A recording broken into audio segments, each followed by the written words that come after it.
गुरुर्ब्रह्मा गुरुर्विष्णू गुरुर्देवो महेश्वरा गुरु साक्षात् परब्रह्म तस्मै श्री गुरवे नमः। शंकरं शंकराचार्यं केशवं बादरायणं सूत्रभाष्यकृतो वन्दे भगवन्तौ पुनः पुनः।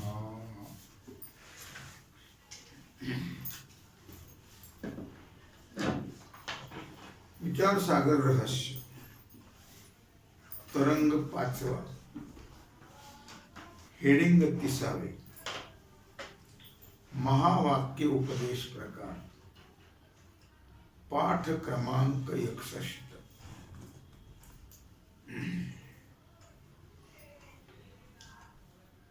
शिष्य म्हणतो, महाराज, आत्मा सदा मुक्त ब्रह्मरूपच आहे,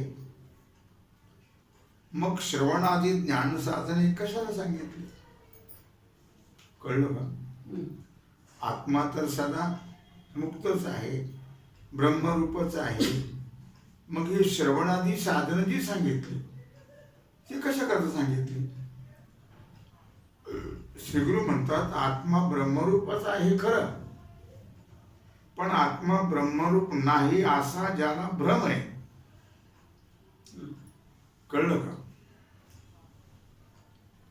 त्याला भ्रमनिवृत्ती करता ज्ञान साधने सांगितली. लक्षात आलं का? आत्मा कसा आहे? ब्रह्मरूपच आहे, पण आम्हाला कुठे कळतोय ब्रह्मरूप म्हणून? असं कुठं वाटतं आम्हाला? भ्रम झालाय ना.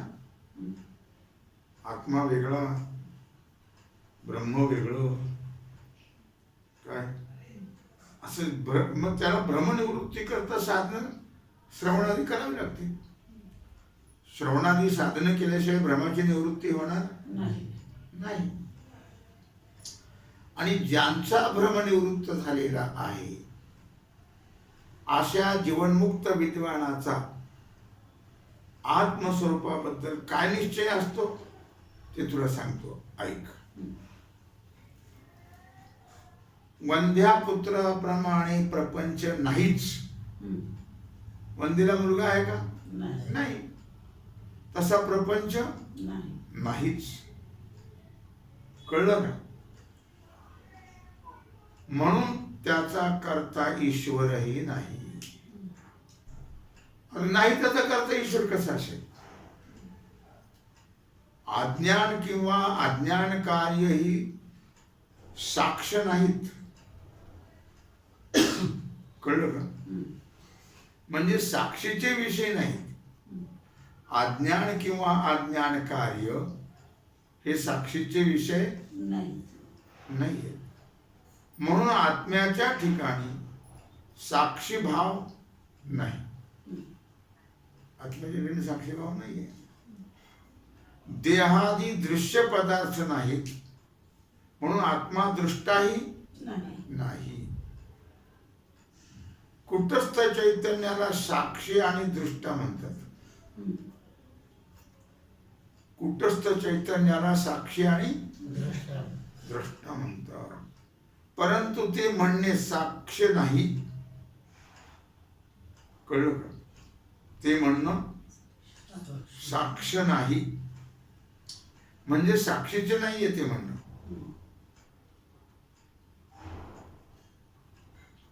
लक्षात?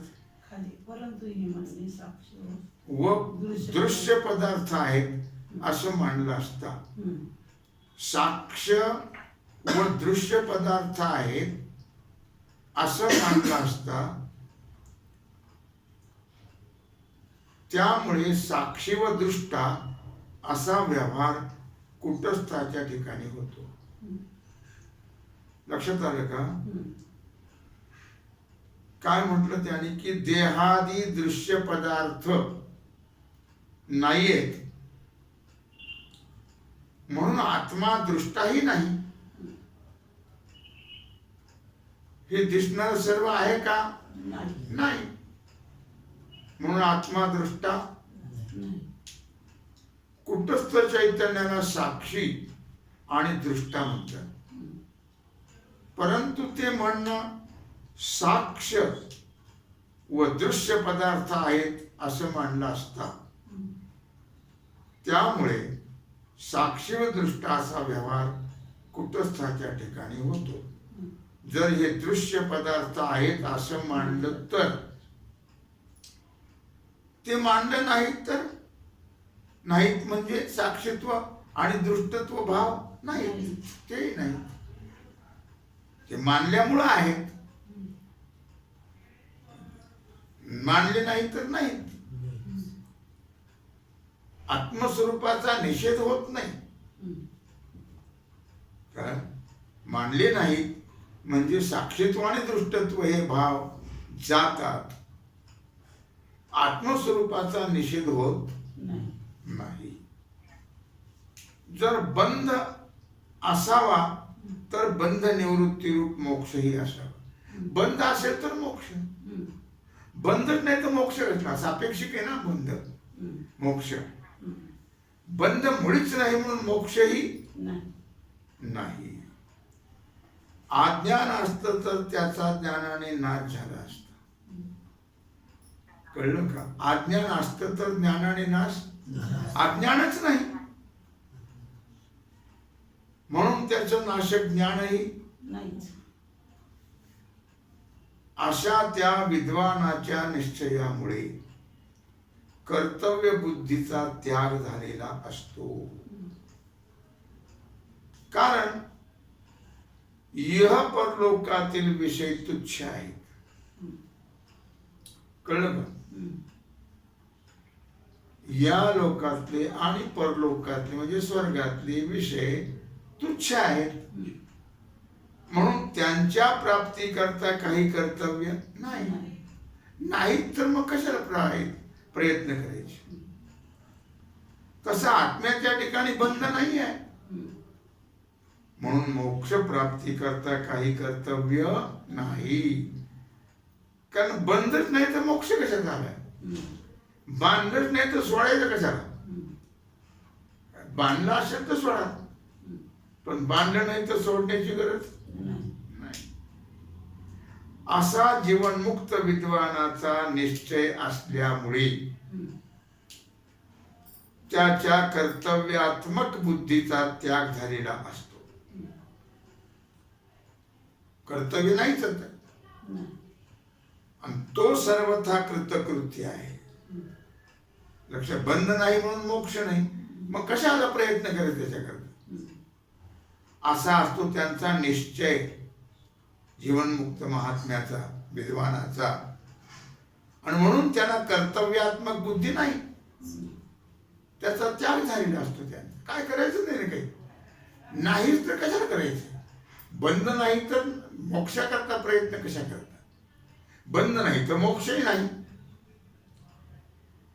आणि तो सर्वथा कृतकृत्य आहे म्हणून महात्मा कसा आहे? कृतकृत्य. त्याला काही करायचं राहिलं नाही. त्याप्रमाणे हे शिष्य तोही आत्मा नित्यमुक्त ब्रह्मरूप जाणून जेव्हा आत्मस्वरूपाच्या ठिकाणी निश्चल होऊन सर्व कर्तव्य टाकशील तेव्हाच तुला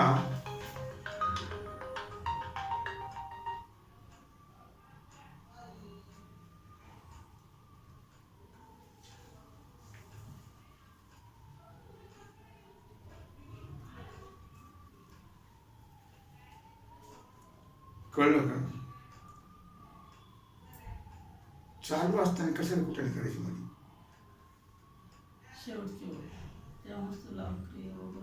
तेव्हा जेव्हा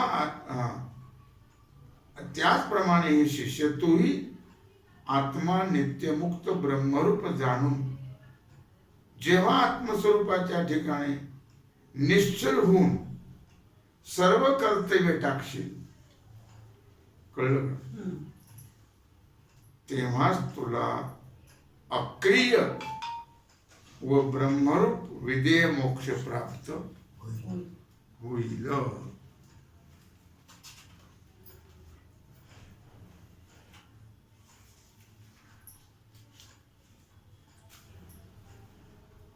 शिष्य म्हणतो महाराज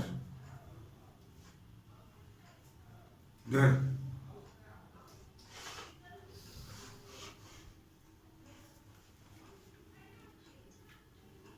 मला मध्ये विक्षेप द्यायला आवडत नाही.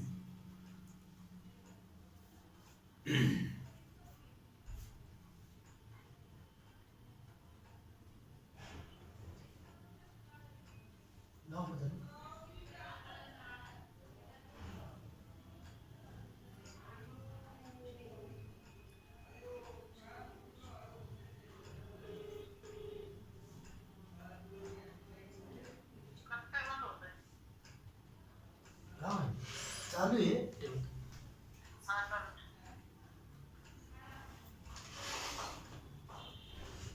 शिष्य म्हणतो महाराज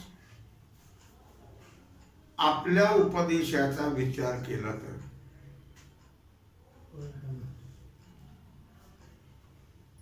आत्मावर सांगितल्याप्रमाणे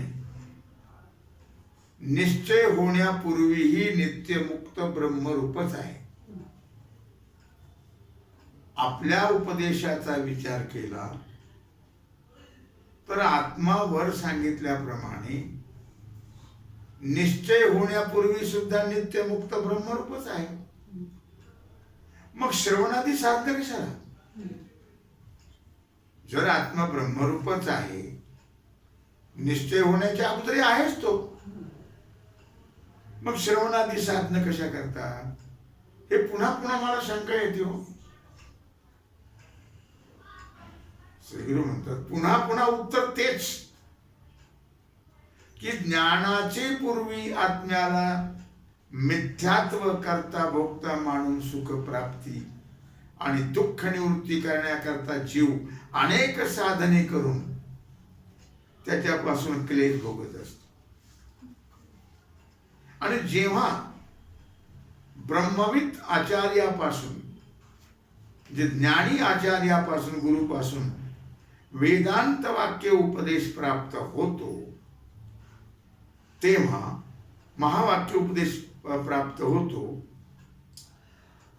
तेव्हा त्या वेदांत वाक्य श्रवणापासून त्याला असं ज्ञान होतं की मी सच्चिदानंद ब्रह्मस्वरूप आहे. श्रीगुरूंच्या महावाक्य उपदेशामुळे किंवा महावाक्य उपदेशापासून तत्वमसी या महावाक्याच्या उपदेशापासून त्या वेदांत श्रवणापासून त्याला असं ज्ञान होतं की मी सच्चिदानंद ब्रह्मस्वरूप आहे. करता भोगता म्हणून मला काही कर्तव्य एवढंच त्या श्रवणाचं फल आहे. ब्रह्मप्राप्ती हे वेदांत श्रवणाचं फल नाही आहे. लक्षात आलं का? ब्रह्मप्राप्ती हे वेदांत श्रवणाचं फल नाही. कारण ब्रह्म आपलं स्वरूपच आहे. ब्रह्म आपलं स्वरूप आहे म्हणून नित्य प्राप्त आहे. म्हणून कसं आहे? नित्य प्राप्तच आहे. ते प्राप्त करून काय घ्यायचं? जे नित्य प्राप्त आहे त्याला काय प्राप्त करायचं? यावरून हे निश्चित झालं की जो आत्मस्वरूपाच्या ठिकाणी कर्तव्य मानतो तो अज्ञानी आणि मानत नाही तो ज्ञानी. आत्मस्वरूपाच्या ठिकाणी कर्तव्य मानतो तो अज्ञानी आणि जो मानत नाही तो ज्ञानी. कळलं?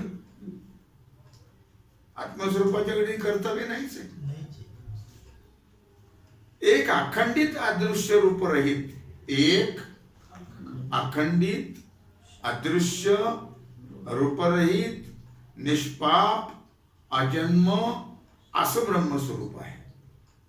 आणि अशा ब्रह्मस्वरूपाच्या ठिकाणी मूलाज्ञान स्थूल सूक्ष्म समष्टी वेष्टी ईश सूत्रात्मा विराट प्राज्ञ तैजस विश्व, भोग, बंधन, मोक्ष हे काहीच नाही. कळलं का? एक अखंडित ब्रह्म एक आहे, अखंड आहे, पुन्हा दिसत नाही. ते अव्यक्त निराकार अदृश्य आहे, रूपरहित आहे. रंग नाही, रूप नाही, नाही वर्ण छाया. निर्गुण निराकार तू चिरगुराया. निष्पाप आहे, जन्मरहित आहे.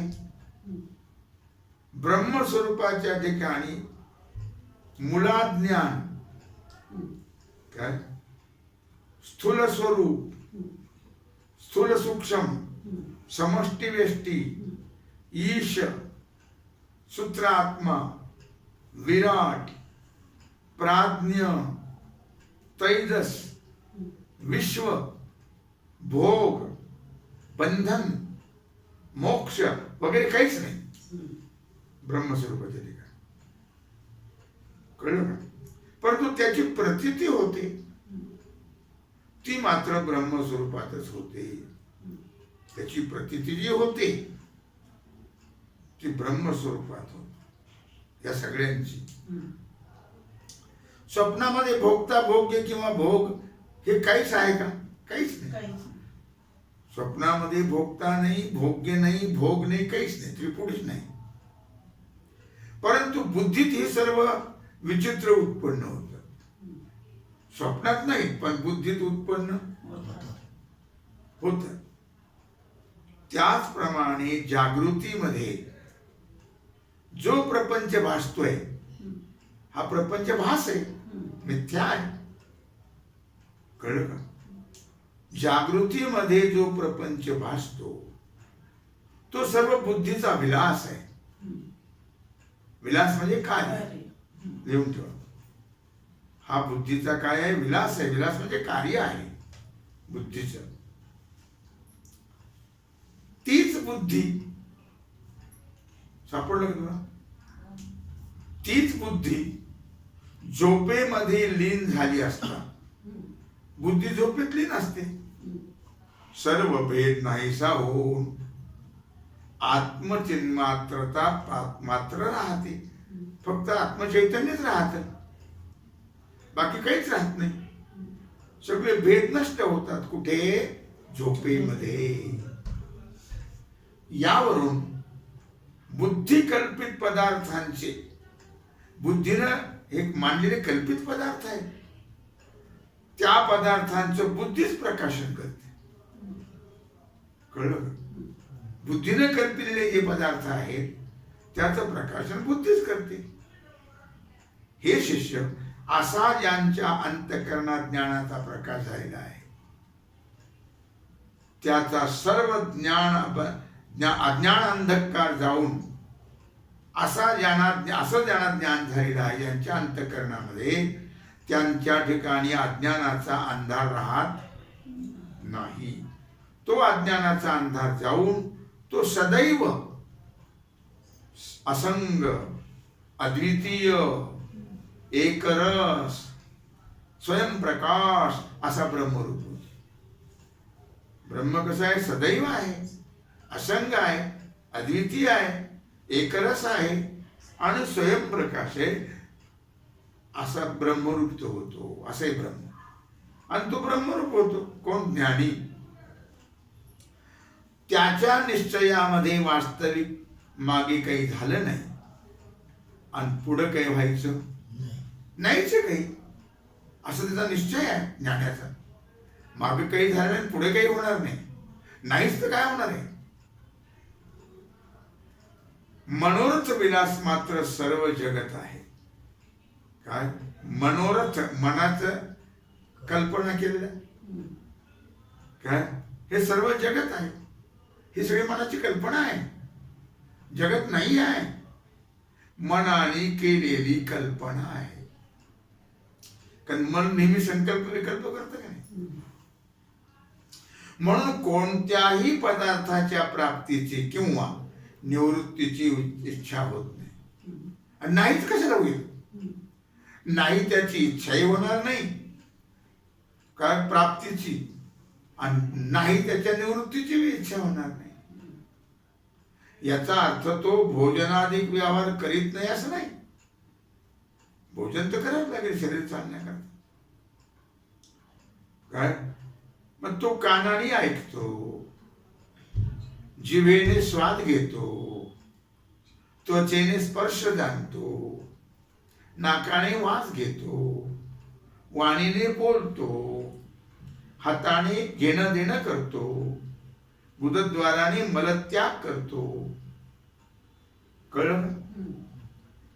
पायाने चालतो, धावतो, रतिसुखाचाही भोग घेतो, काय वाटेल ते करतो. इतके व्यवहार करूनही तो सदैव अकर्ता अभोक्ताच असतो. हे सर्व व्यवहार करून तो अकर्ताच आहे आणि अभोक्ताच आहे. तो काही करतही नाही आणि भोगतही नाही. ही अद्भुत गोष्ट आहे की नाही, आश्चर्यकारक गोष्ट आहे ही. अर्थात परंतु हा सिद्धांत आहे असं तू लक्षात ठेव. श्री गुरु म्हणतात शिष्याला, जीवनमुक्ताच्या व्यवहारात पुष्कळ लोकांना संशय असतो. काय त्यांच्याप्रमाणे तुला ज्ञात्याच्या व्यवहाराविषयी भ्रम होऊ नये. हे बाकीचे जे लोक आहेत ना, त्यांना जीवनमुक्ताच्या बद्दल पुष्कळ अशा प्रकारे संशय असतो. कसं काय, कसं चालतंय, कसं बोलतोय, कसं आहे, संशय असतो. तसा तुला होऊ नये, संशय येऊ नये. ज्ञात्याच्या व्यवहाराबद्दल ज्ञानाचा तुला भ्रम होऊ नये म्हणून वारंवार वारंवार तुला बजावून सांगतो. काय की ज्ञात्याच्या कोणत्याही व्यवहारावरून त्याच्या असंगत्वाविषयी मनात शंका घेऊ. जरी त्याचा व्यवहार होत असेल तर तो असंग आहे. व्यवहार तर होणार शरीर आहे तो, पण तो कधी तिथं गुंतत नाही. म्हणून त्याला ज्ञानी म्हणायचं. काय वास्तविक हे ज्ञानाचं चिन्ह दुसऱ्याची परीक्षा करण्याकरता सांगितलेले नाही आहे. हे जे ज्ञानाची लक्षणं सांगितली ही दुसऱ्याची परीक्षा घेण्याकरता नाही. तशी परीक्षाही हे करता येणार नाही. त्याला आपण तसं व्हावं लागतं. तुका म्हणे अंगी व्हावी जई आपण, तरीच महिमान येईल कळो. तरच परीक्षा घेता येईल. काय करता येईल? कारण ज्ञात्याचा बोध अंतःकरणनिष्ठ असतो. कळलं का? त्यांचा जो बोध आहे ज्ञानाचा तो अंतःकरणनिष्ठ असतो. तो परीक्षा कालीही पूर्ण सहवासाशिवाय कळणं शक्य नाही.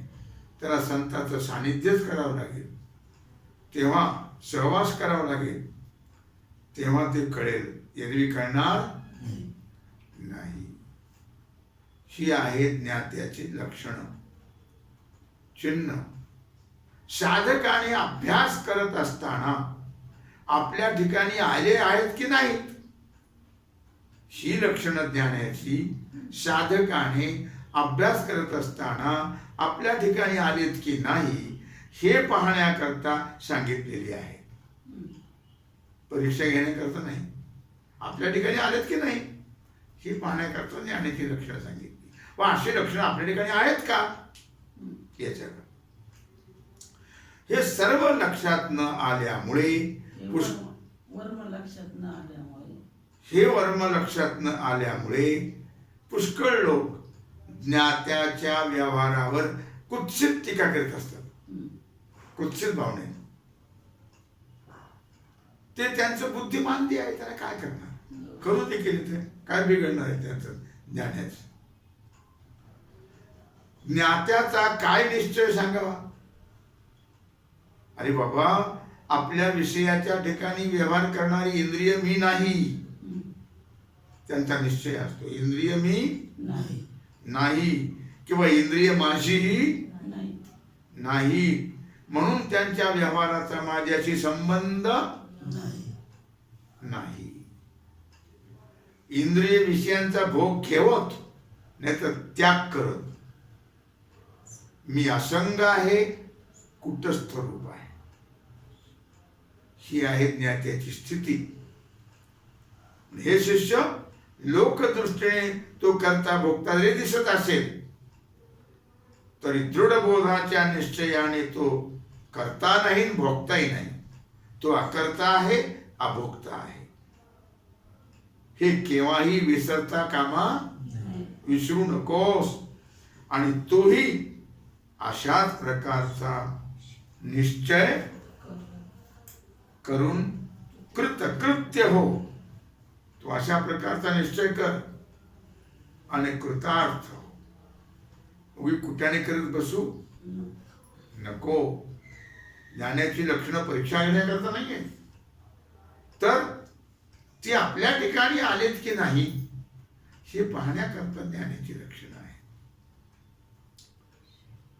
त्यांनी विचारलं, महाराज, शिष्याने विचारलं, आपण फार कळकळीने इतकं मला सांगितलं, खरं आहे बरं का, लक्षात आलं का? फार मोठ्या कळकळीने तुम्ही मला सांगितलंय, खरं आहे. तथापि तसा माझा निश्चय होणार होत नाही ना. तुम्ही एवढ्या तळमळीने सांगताय, पण तसा माझा निश्चय होत नाही. याला काय करू? दुसरा काहीतरी उपाय आहे का? सांगा असला तर. श्री गुरु म्हणतात, अरे बाबा, तुझा तसा निश्चय होत नाही, याला माझाही नाईलाज आहे बाबा. आता निश्चय होत नाही तर मी तरी काय करणार? नाईलाजी गोष्ट आहे. निश्चय करायला पाहिजे. सगळ्या गोष्टीचा निश्चय होतो. रामभाऊ म्हणलं की टवकारतो लगेच, हो मीच. काही म्हटलं की तो लगेच त्याचा निश्चय होतो व्यवहारातला. आणि हाच का निश्चय होत नाही? त्याला माझाही विलास. सगळ्याचा निश्चय. पाटील म्हणलं की निश्चय, साहेब म्हणलं की निश्चय आहे का? खोटे सगळं, पण निश्चय होतो. मग हाच का निश्चय होऊ नये? याला काही माझा विलास?